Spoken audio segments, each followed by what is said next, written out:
Hello friends, welcome back to another video. दुनिया के सबसे बड़े जंगल के रूप में अपनी पहचान रखने वाले अमेज़न के जंगल का इतिहास बड़ा पुराना है। यह अपने अंदर कई रहस्यों को समेटे हुए है। अमेज़न का जंगल इतना बड़ा है कि हर रोज कोई न कोई नया रहस्य सामने आता रहता है। जहां इस जंगल में खतरनाक जीव जंतु पाए जाते हैं, तो वहीं कई रहस्यमय पेड़ पौधे भी अपनी उपस्थिति को दर्ज कराते हैं, जो आज के इस आधुनिक युग में वैज्ञानिकों को रिसर्च करने पर मजबूर करते हैं। इसी में एक टाइटेनोबोआ मॉन्स्टर स्नेक है। इसके सामने एनाकोंडा और अजगर जैसे बड़े सांप भी दूध पीते बच्चे नजर आते हैं। इस कड़ी में हम आज टाइटेनोबोआ स्नेक के रहस्य के बारे में जानेंगे। साइंटिस्ट रहस्यों यानी एविडेंस का पीछा करते हुए अपने एक अभियान पर निकलते हैं, प्राचीन समय के रहस्यों को एक्सपोज करने और ये पता लगाने के लिए कि टाइटेनोबोआ कैसे अपीयरेंट हुआ, कैसे रहता था और शिकार कैसे करता था। इन सब के बारे में आज बात करेंगे। जानने के लिए देखते रहिए द बेस्ट खोज। अगर आपने अभी तक चैनल को सब्सक्राइब नहीं किया है तो सब्सक्राइब करके बेल आइकन को प्रेस भी कर दें, ताकि इसी तरह की नॉलेजेबल वीडियो की अपडेट आपको टाइम पर मिलती रहे।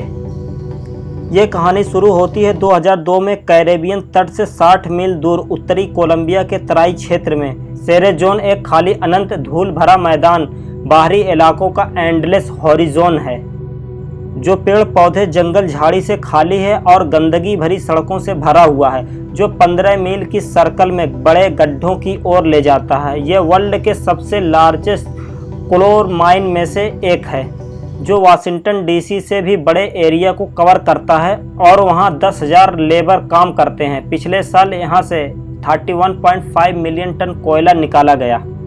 कोयले की खदान की दौरा करने वाले एक कोलंबियाई स्टूडेंट ने अपने खोज के दौरान अबलागुआजिरा में सेरेजोन की कोयला खदान में बहुत ज़्यादा फॉसल्स का पता लगाया। अल्टीमेटली 30% मिलकर कुल 186 फॉसल्स निकाले। यह अभियान 2004 तक चला। कछुए और मगरमच्छ के साथ कुछ सेम के पौधे, केले, एवोकाडो और चॉकलेट के प्लांट्स को पहले ही खोजा जा चुका था, लेकिन उनकी सबसे शानदार खोज में सांप के रीढ़ की हड्डी का स्ट्रक्चर मिला। यह इतना बड़ा था कि यह इमेजिनेशन को भी चैलेंज दे सकता था, जिसके दौरान टाइटेनोबोआ के फॉसल्स को गलती से मगरमच्छ का लेबल दे दिया गया। यह रीढ़ के हड्डी के आकार के आधार पर टाइटेनोबोआ पैलेओंटोलॉजिकल रिकॉर्ड में सबसे बड़ा सांप है।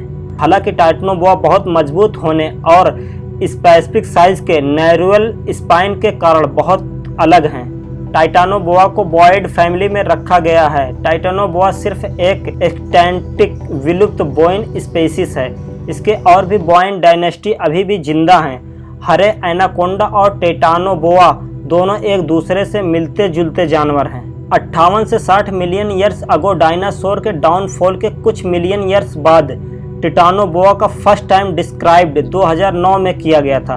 लगभग 5 साल के बाद इसे कोलंबिया में सेरेजोन कोयले खदान में चट्टानों से एक्सपोज किया गया था। सेरेजोन एक बड़ा दलदली जंगल था, जहां सब कुछ आज की कंपेयरिंग में ज्यादा गर्म, गीला और बड़ा था। पेड़ों की पत्तियां चौड़ी थीं, जो रेनफॉल का संकेत देती हैं। उस समय 150 इंच बारिश होती थी, जबकि अमेज़न के जंगल में 80 इंच तक होती है। उसका टेम्परेचर 80 या उससे ज़्यादा फ़ारेनहाइट तक हो सकता है। उत्तर की ओर बहने वाली नदियों का गहरा पानी जंगल की मजबूत लकड़ियों और सड़ती वनस्पतियों को घुमाती रहती थी, जिसमें बाढ़ के जाने के बाद पत्तियों और डेड एनिमल्स को अंदर मिट्टी और गंदगी से दबा देती थी। इस नदी बेसिन में 2 गुने आकार के कछुए और दर्जनों फीट से ज़्यादा लंबे 3 अलग अलग स्पीसीज के मगरमच्छ के फॉसल दबे मिले थे। मगर उस समय इस जंगल में एक खतरनाक प्राणी था, जो 40 फीट से ज़्यादा लंबा और 1 टन से ज़्यादा वजन वाला एक जायंट स्नेक, जो देखने में मॉडर्न बोआ कंस्ट्रक्टर जैसा लगता था, लेकिन इसका व्यवहार आजकल के पानी में रहने वाले एनाकोंडा जैसा था। यह एक दलदली निवासी और एक डरावना शिकारी था, जो किसी भी जानवर पर नजर पड़ने पर उसे खा सकता था। इसके शरीर का सबसे मोटा हिस्सा लगभग एक आदमी की कमर के जितना ऊंचा था। 15 फुट लंबा एनाकोंडा बहुत डरावना होता है, तो इमेजिनेशन कीजिए कि टाइटेनोबोआ 42 से 50 फुट लंबा, 3 फुट चौड़ा कितना डरावना होगा। साइंटिस्ट इसे टाइटेनोबोआ सेरोजोनेसिस कहते हैं। यह अब तक का सबसे बड़ा सांप था। वयस्क एनाकोंडा की औसत लंबाई लगभग 6.5 मीटर यानी कि 21.3 फीट होती है, जबकि रिकॉर्ड तोड़ने वाले एनाकोंडा लगभग 9 मीटर 29.5 फीट लंबे होते हैं। 9.6 मीटर लगभग 31.5 फीट से ज़्यादा लंबाई वाले कोई भी जिंदा सांप कभी नहीं पाया गया, मगर टाइटनोबोआ के खोज तक अब तक का पाया गया सबसे बड़ा सांप का जीवाश्म 33 फीट का था और उसका वजन 1000 पाउंड था। वह गिंगेटोफिस नाम का सांप था जो 20 मिलियन साल पहले अफ्रीका में रहता था। टाइटनोबोआ अपना ज़्यादातर टाइम पानी के अंदर स्पेंड करते थे। इसी तरह एनाकोंडा भी अपना ज़्यादा टाइम पानी में या उसके आसपास स्पेंड करते हैं, जहां वह उथले पानी में वनस्पति के बीच छिपते और शिकार पर घात लगाते हैं। इसी तरह टाइटनोबोआ की आदतें भी सिमिलर थीं, क्योंकि एनिमल के बड़े साइज की वजह से ज़मीन पर रहना अजीब या इम्पॉसिबल हो गया था। टाइटनोबोआ एक ठंडे खून वाला जानवर था। यह रेंगने वाले जानवर गर्म आबो हवा में रहना पसंद करते हैं, जहां उन्हें इनफ एनर्जी मिलती रहती है। यही वजह कि उष्णकटिबंध ट्रॉपिकल जोन में कीड़े मकोड़े और रेंगने वाले जानवर को एक्स्ट्रा ऑर्डिनरी हीट ने सांप को टाइटन बना दिया। 13 मीटर लंबाई इन वयस्क प्रजाति के लिए एक मिसाल थी। यहाँ तक कि एंशिएंट टाइम में रेन फॉरेस्ट के बड़े जीवों में भी टाइटनोबोआ का राज था। यह अपने समय का टॉप शिकारी था, जैसा कि डायनासोर रेक्स अपने समय में था। पैलेंटोलॉजिस्ट को अभी तक कोई ऐसा जानवर नहीं मिला जो वयस्क टाइटनोबोआ का शिकार करने की हिम्मत कर सके।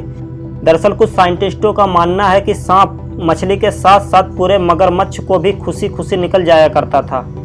बड़े एक्टोथर्मिक जानवर आमतौर पर उष्णकटिबंध में पाए जाते हैं और जैसे जैसे भूमध्य रेखा से दूर होते जाते हैं, आकार में कमी आती जाती है।